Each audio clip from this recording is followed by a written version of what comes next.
So recently, I picked up this ancient headset for just £45. That's like literally half the price of a Switch game. If you've seen my channel before, you know that I've already owned a Rift CV1, and maybe you already know I own a Quest 2. So, why would I go backwards? There's 3 reasons why I bought this. 1, I like collecting things. I'm a big hoarder, big collector. If you know me, I absolutely love collecting stuff. 2, I wanted a cheap OLED headset which is more clear than my original Rift CV1, because that thing, I love it to death, but it is getting a bit on my nerves if I'm trying to read something in, like, you know, the way distance that way in VR. And 3, content.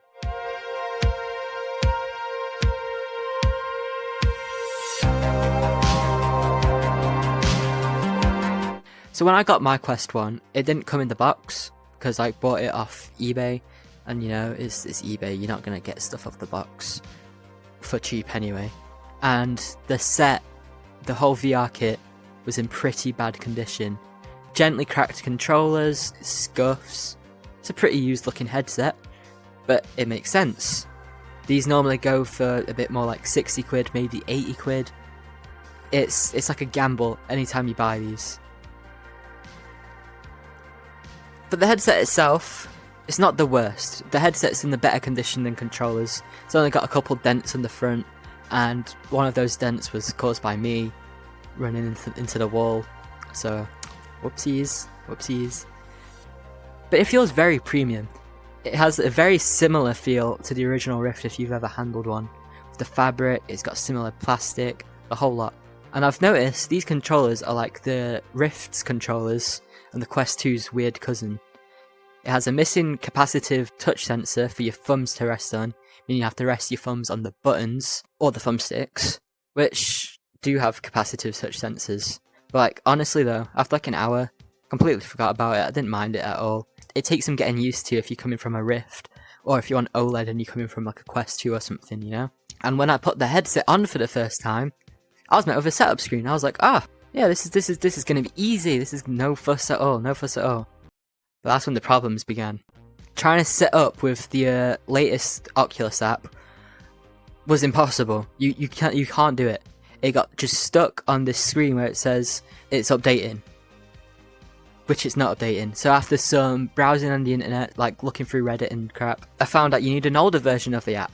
I ended up using this version, 176.0.10.11.0 on Android. I'm not sure about if you're an Apple user, I don't know how to help you with that. But I'm sure there is some information online on how to do it.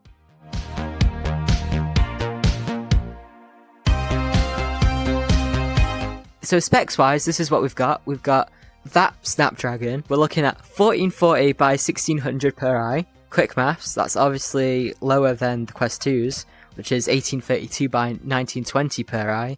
We've got that weight, and we've got that FOV. Resolution wise, in practice, it's not as huge of a gap as people make out.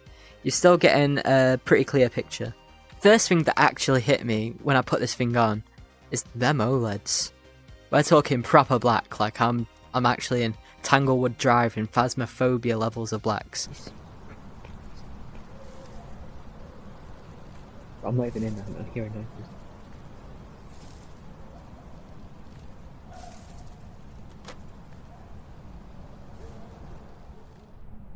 Okay. Reds, they pop. Blues, they pop. Well, you get the picture. It's got colour accuracy only the Quest 2 could ever hope to achieve with its single LCD panel. But, there's always a but, isn't there?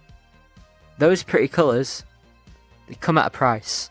Your eyes will only be getting 72Hz. For most people, including me, that doesn't ruin the experience.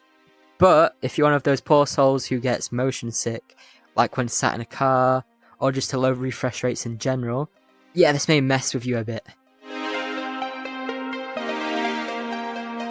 So on about specs, let's talk about the weight. The weight is awful if you use it stock, and I recommend getting a counterweight. This could be a battery, this could be a rock. There's anything to go in the back of the headset to balance it out. 2, let's talk about the audio. The microphone on it is pretty good. You can hear a clip of it now. This is the microphone on the Quest 1. You can hear a clip of the Oculus Rift's mic. This is the microphone on the Oculus Rift. And right now, this is the Oculus Quest 2 microphone. As well as this, the speakers, god awful. Do not recommend using them at all. I recommend putting your own headphones on, because they sound like if you got a 2016 phone and put it next to your ear. There's no bass, it's really muffled, it's tinny, it's just awful audio. That's it for the specs. So here's the deal. You're gonna buy old, you're gonna get old.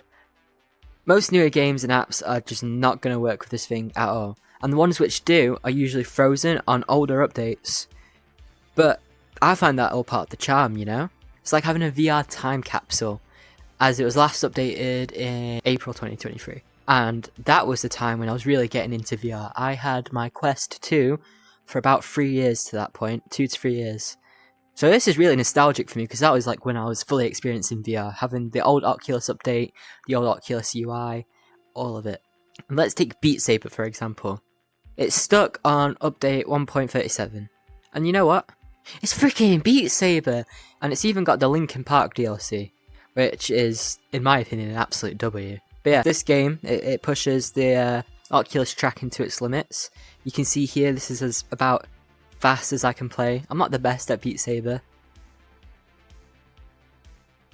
And there's Hyper Dash. Obviously you can't do it online as well, because it's also stuck in an older update. But, you know, playing against bots is fun. And it's even got Robo Recall. Not many people play this anymore, but it's still a freaking awesome standalone title. I love Robo Recall. Like, I played that on my Rift all the time. You have to be constantly moving, you gotta fight these robots, which are basically like bugging out, and you have to like recall them. But, you know, it's fun. Honourable mention, Thrill of the Fight works flawlessly on Quest. From the gameplay, it's pretty self-explanatory, you just box guys. But it's genuinely one of my favourite VR games, like, of all time. It's just simple and fun, you know. Okay, so this is when it gets interesting. PCVR, the cream of the crop of VR. Within the past month and a bit, I have easily put in over 300 hours of VR chat. I'll let that sink in. The point is, this thing can generally compete with the more popular big boy headsets like the Valve Index or Quest 2 when you're on such a tight budget and you're connected to a PC. So I personally use ALVR with the cable because my Wi-Fi setup is either good or held together with hopes and dreams. But you can go whichever way you want.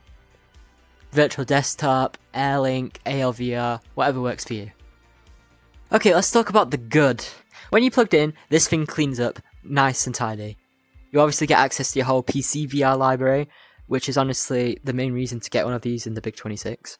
And while the inside-out tracking has its flaws when you're using PCVR, or just the headset in general, it's much better than something like the original Samsung Odyssey, or any of the other Windows Mixed Reality headsets which have inside-out tracking.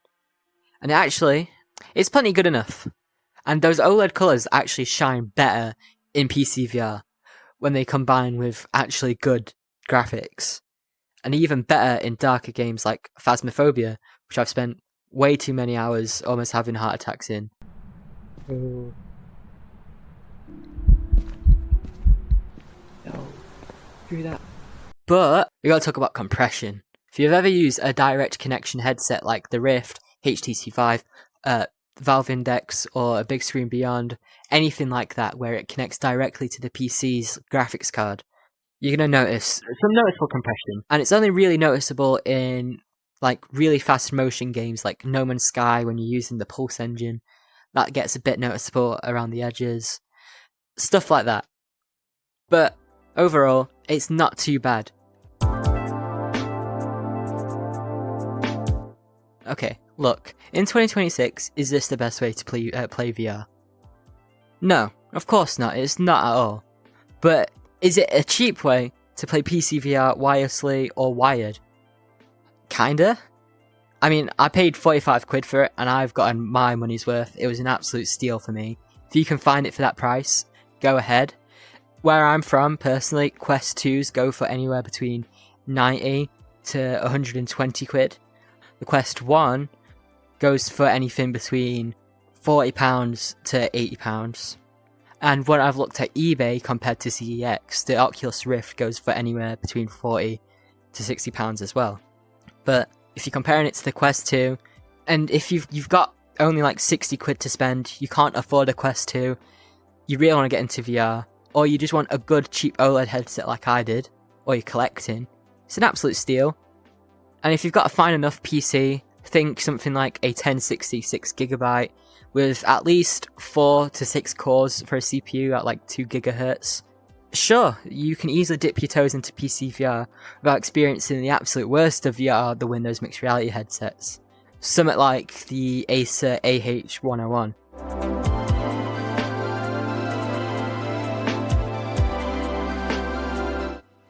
I'd like to apologise if this video does take off, because the prices of the Quest 1 might increase. My bad if so. But thing is, should you buy this in 2026? And yeah, you totally can if you're on a tight budget, like I said in the other section. It's cheap, you've got a good high quality, and it does everything you need it to, decently. Okay, I would like to say, I'm going to try and pump out more videos this year. I'm going to try and make a video about the Quest 2, full body tracking, because I mean, look at this, I can kick and everything.